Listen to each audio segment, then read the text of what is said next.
Ténésol, c'est une société qui a 27 ans maintenant.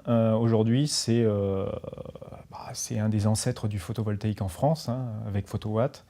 On est présent sur toute la chaîne du photovoltaïque aujourd'hui.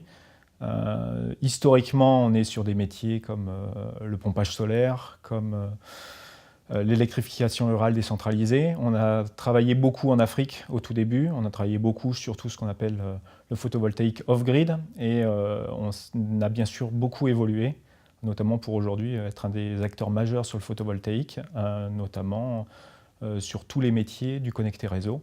Et ça, en France, mais aussi dans de nombreux pays. Aujourd'hui, Ténésol, c'est plus de 50% de son chiffre d'affaires fait à l'export, notamment sur 2010. Dans le marché du photovoltaïque en général, on était très très présent, notamment en France, sur tout ce qui est appel d'offres publics sur lesquels on répondait. On était très peu à répondre, donc on a énormément de références dans tout ce qui est public, que ce soit sur tout type de système d'intégration, que ce soit sur toiture, que ce soit en brise-soleil, que ce soit en non connecté réseau, un peu partout.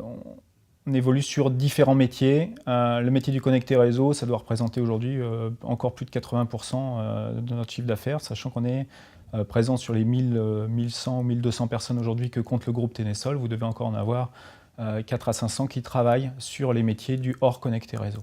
On est une force de vente aussi dans le particulier, donc on se doit d'avoir des techniques de vente et on fait très attention à ne pas n'être que des professionnels qui un jour sont les plus beaux sur le papier mais n'arrivent jamais à vendre. Donc on fait très attention.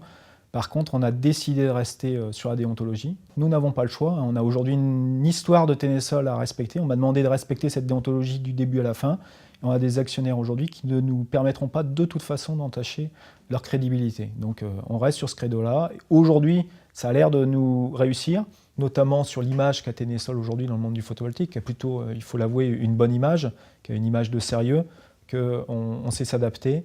On s'est adapté aussi au niveau des prix, énormément. C'est-à-dire qu'aujourd'hui, on ne peut pas dire que Ténésol, c'est beau, c'est français, mais c'est cher.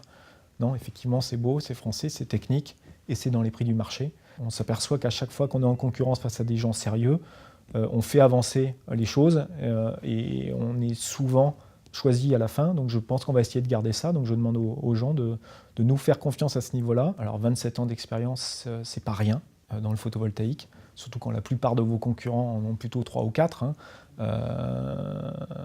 Malgré tout, on a, nous, une expertise photovoltaïque qu'on va garder pendant des années et des années. On ne dit pas que le photovoltaïque c'est facile, on dit que le photovoltaïque c'est quelque chose qu'on se veut de rendre accessible à tout le monde, mais qui reste quelque chose de compliqué, qui ne s'improvise pas. Aujourd'hui, il y a beaucoup d'ingénieurs chez Ténésol. Ils ne sont pas ingénieurs pour se faire plaisir, c'est qu'il y a beaucoup de travail. Et ce qu'on peut dire, c'est que il faut que les particuliers aujourd'hui, notamment, aient conscience qu'on n'est pas là pour leur mentir, parce que ça va être nos clients en 2020, en 2030, et qu'aujourd'hui, s'ils ont un problème, je devrais répondre. Donc moins ils ont de problèmes, mieux c'est pour moi aujourd'hui. Donc aujourd'hui, quand je m'engage sur quelque chose, c'est quelque chose que je peux tenir. Parce qu'on n'a pas le choix. C'est déjà une bonne chose, on n'a pas le choix. Notre client, moi j'ai comme impératif que ce client-là, dans 15 ans, soit satisfait. Rien d'autre. Donc si dans 15 ans il y a un souci, je dois avoir provisionné dans mes charges le fait que je vais devoir me déplacer chez ce client. Donc j'évite qu'il ait le moindre problème, quoi. Comme ça, je n'ai pas à me déplacer dans 15 ans. Mais si je dois le faire, c'est de ma responsabilité d'y aller. Nous, on n'a pas à rougir aujourd'hui des problèmes qu'on a pu avoir, on les a réglés. Donc aujourd'hui, un client, il vous en veut toujours quand ça ne marche pas. Par contre, quand on s'est occupé de lui et que c'est réglé, on le voit dans nos enquêtes de satisfaction, il vient nous recommander derrière.